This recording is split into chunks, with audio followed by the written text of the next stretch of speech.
Good morning, friends. All of you are welcome in the class of partial differential equation. In this session, we will discuss the quasi-linear partial differential equation and solution of the quasi-linear partial differential equation by using Lagrange auxiliary equation. In the last session, we have discussed so many questions, but at this time, we will discuss such type of partial differential equation. PP plus QQ is equal to R. So this is the partial differential equation. PP plus QQ is equal to R,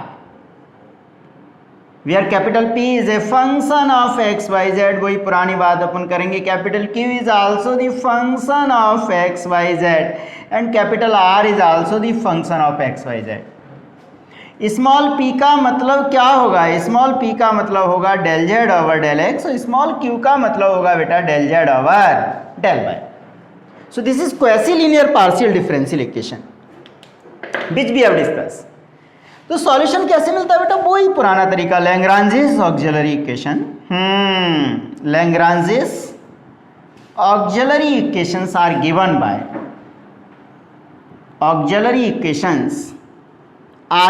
by क्या होगा? dx over capital P is equal to dy over capital Q is equal to dz over capital R. Means in this case, what happened in this case? In this case, we have converted partial differential equation into ordinary differential equation, and then we can solve either separation of variable, or if first integral can be found by separation of variable, then first integral can be used to find the second one, or we will use multipliers. In the last session we have done so many questions by using multipliers.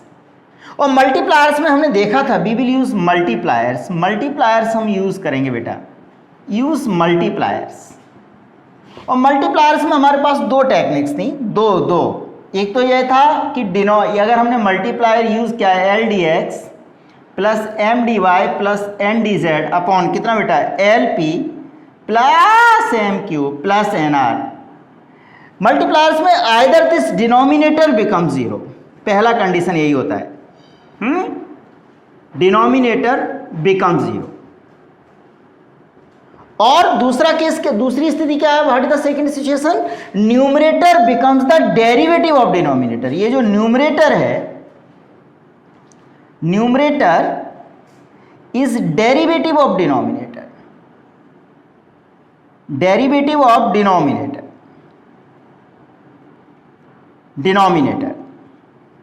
Numerator is the derivative of denominator.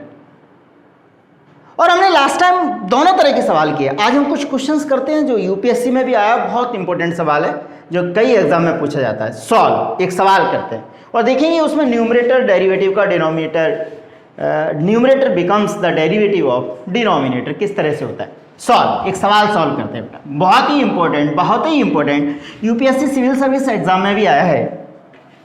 Solve क्या solve करेंगे बेटा? Y square plus Z square minus X square, Y square plus Z square minus X square P minus 2xy cube plus 2zx is equal to 0. सवाल ये है, मतलब this is the question. PP plus QQ is equal to R type का है या नहीं? बोले नहीं है. कई लोग कह रहे हैं ना ये आर टाइप का है ही नहीं, मतलब इसका फॉर्मेट ये है ही नहीं. PP plus QQ is equal to R type का इसका फॉर्मेट है ही नहीं. कई बार आंखों से कुछ चीजें दिखाई नहीं देती, मन की आंखों से देखो लाला, ऑब्लिक लाली. क्या है ये? कुछ नहीं है, ये Y square plus Z square minus X square P minus 2xy Q is equal to minus 2zx. आप समझ गए? PP plus QQ is equal to R. कई बार ये सवाल ऐसे भी पूछ लेते हैं बेटा, और ऐसे भी माइनस से मल्टीप्लाई कर दो तो ऐसे भी आ जाता है. X square minus Y square minus Z square P plus 2xy cube, we are multiplying with minus sign 2zx. Sometimes this question can be asked in this manner as well. Sometimes it can be asked in this manner as well. Are you getting or not? So you have to solve, या तो इसको solve कर लो या इसको, बात एक ही है, एक ही बात है। सॉल्व करने का तरीका क्या रहेगा, P P plus Q Q is equal to R, what is the way, why which method we can solve such type of question. So we can solve by Lagrange's auxiliary equation. So by Lagrange's auxiliary equation we can solve such type of partial differential equation. Lagrange's auxiliary equation. So what are the Lagrange's auxiliary equation? If we will write the Lagrange's auxiliary equation, then you can solve any, you can solve, how can you solve? Then Lagrange's auxiliary equation. Lagrange's auxiliary equation can be written as, auxiliary equations can be written as, कैसे, dx over क्या बेटा, Y square plus Z square minus X square equal to D Y over minus 2xy is equal to D Z over बेटा minus 2zx। dx over capital P, dy over capital Q, dz over capital R. This is the solution. This is the Lagrange's auxiliary equation. अब हमको solve करना है बेटा कोई भी दो ratio एक बार में लेके, taking any two ratio at a time. If we will take this and this, then integral is not possible. If we will take this and this, then integral is not possible. If we will take this and this, 2 cancel, x cancel. Oh, in this case separation of variable is possible. So that's why taking last two ratio, क्या हमको मिल गया बेटा, taking last two ratio, taking last two ratio, taking last two ratio, last two ratio हम लोग ले लेते हैं, last two ratios. What we have dy over minus 2xy is equal to dz over minus 2zx. 2 cancel minus X है, ओ ये तो हलवा हो गया। व्हाट हैपन, दिस बिकम्स बेटा D Y over Y is equal to D Z over Z. Correct, correct. Now the integral becomes simple, dy over y is equal to dz over z, then integral becomes simple. How can you integrate this? How can you integrate this? Integrating, we have, what we have, dy over y is equal to dz over z, तो क्या मिल जाएगा अपने को, log y is equal to log z plus constant log c1, है ना, on integrating. Then what happen, this is y upon z is equal to c1, ऐसे हम u एज्यूम कर लेंगे, this is u, correct. y upon z is equal to c1, this is first integral, this is u। अब हमको निकालना है v, क्या निकालना है हमको, v निकालना है। कैसे निकालेंगे, अब कोई रेशो नहीं ले सकते और इसको यूज भी नहीं कर सकते, y upon z is equal to c1, correct. Now we will use multipliers. अब हमको मल्टीप्लायर इस तरह से लेना है so that the numerator becomes the derivative of denominator. We have to take multipliers. अगर हम मल्टीप्लायर्स ले लें बेटा, क्या मल्टीप्लायर्स ले लें, if we take X Y Z as a multiplier, ये एक सॉल्यूशन हमको मिल गया है। If we will take X Y Z as multipliers, what we have, we have each ratio dx over कितना बेटा, y square plus Z square minus X square is equal to dy over कितना बेटा, minus 2xy, dz over कितना बेटा, minus 2zx। Multiply क्या हमारा, x y and z, then what happen, numerator becomes x dx y dy z dz। What is the denominator, x का multiply इसमें कराइए, तो x Y square plus Z square minus X square minus, अब इसमें y का multiply कराएंगे तो कितना हो जाएगा, माइनस 2x वाई स्क्वायर, इसमें z का कराएंगे तो कितना हो जाएगा, माइनस 2z स्क्वायर x, यही होगा ना। तो क्या मिल जाएगा, दी थर्ड रेशो ये Y upon Z is equal to u1, इसको यहाँ पे लिखेंगे बेटा बाई अपॉन, अगर आप मेरी बात समझ रहे हैं, it is c1 is equal to u, इसको बंद कर लीजिए ब्रैकेट में, तो ये कितना हो जाएगा, ये कुछ नहीं है x dx plus Y D Y plus Z D Z upon, बोलो बेटा X Y square X Z square minus X Q minus 2xy square minus 2z² x। अगर आप मेरी बात समझ रहे हैं तो this ratio becomes x dx plus Y D Y plus Z D Z upon, what is the ratio, what is the value of this ratio, so this ratio, इसको Y upon Z is equal to c1 को मैं यहाँ लिख लेता हूँ, यहाँ Y upon Z is equal to c1 is equal to u, this is the value. क्या मिल जाएगा, X Y square minus 2xy square, तो कितना हो जाएगा minus X Y square minus X Z square और माइनस एक्स क्यू। अगर आप मेरी बात समझ पा रहे हैं then each ratio is equal to D X over Y square plus Z square minus X square, D Y over minus 2xy, D Z over minus 2zx। What is the numerator? Then this is x dx plus Y D Y plus Z D Z upon, अगर हम minus x common ले लें बेटा तो क्या हो जाएगा, X square plus Y square plus Z square, correct. So now देखो X square plus Y square, इस एक्स की टेंशन मत लीजिए, किसी भी रेशो के साथ लेंगे तो कैंसिल आउट हो जाएगा। अब देखिए X square plus Y square plus Z square अगर हम टी पुट करेंगे तो ये पूरा किस में चला जाएगा, डी टी में। Numerator becomes the derivative of denominator. So now you can take either this and this ratio or this and this ratio, जो आपको मन करे, लेकिन आप ऐसा नहीं कि इसको और इसको ले रहे, तब तो आप रोइएगा बैठ के, फिर तो आप सॉल्व हो ही नहीं रहा है, क्या करें। कई लोग तो सोचते भाई कुछ क्या करें आज, बोले मर ही जाते हैं, पंखे से ही लटक जाते हैं। Are you getting or not? So taking this and last ratio, taking last two ratio. So what we have? We have the solution. The solution बहुत ही simple है, very simple task is there. Last two ratio. Taking last two ratio, what we have? We have taking last two ratio. Last two ratio. Last two ratio हम लोग ले लेंगे. Then what we have? We have what we have? We have dz over minus 2zx is equal to x dx y dy z dz upon minus X square plus Y square plus Z square.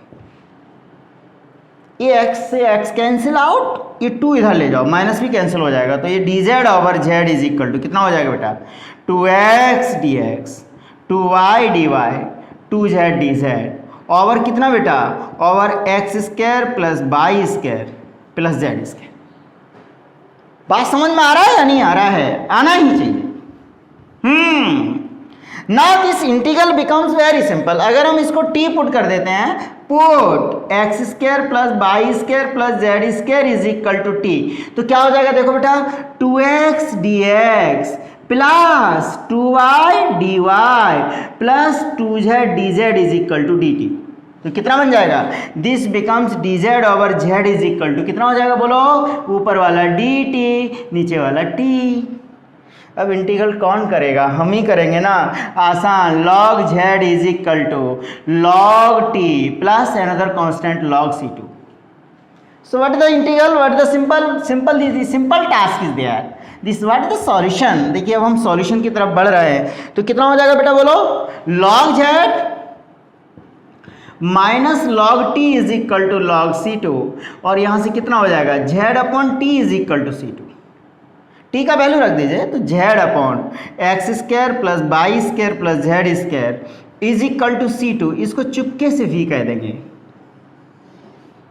अब आपको u पता है, v पता है, देखिए this is most important question of the partial differential equation.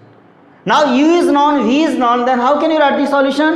Then solution can be written as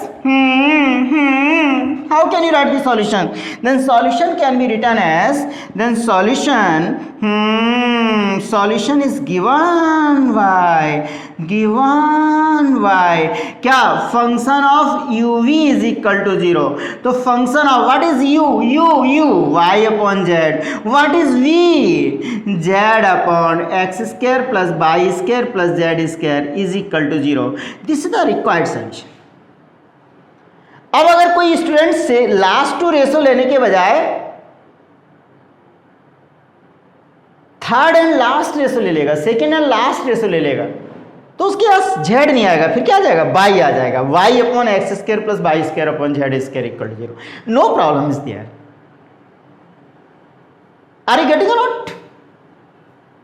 So this is the required solution. So in this case we have discussed so many questions of Lagrange's auxiliary with the help of we have solved so many questions with the help of Lagrange's auxiliary equations.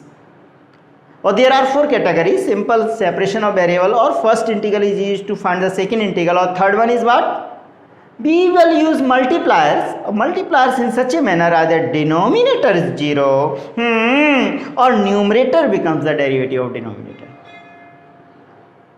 I think all of you are getting this. Getting or not? Yes. So we have to do some questions. I will give 2 questions to homework कह लीजिए, आपकी खुद की practice के लिए, और solve करते हैं. बहुत ही इंपॉर्टेंट क्वेश्चंस है जो आपके एग्जाम में आएंगे. सॉल्व 2 क्वेश्चंस आप लोग सॉल्व करेंगे. सॉल्व करेंगे बेटा. सॉल्व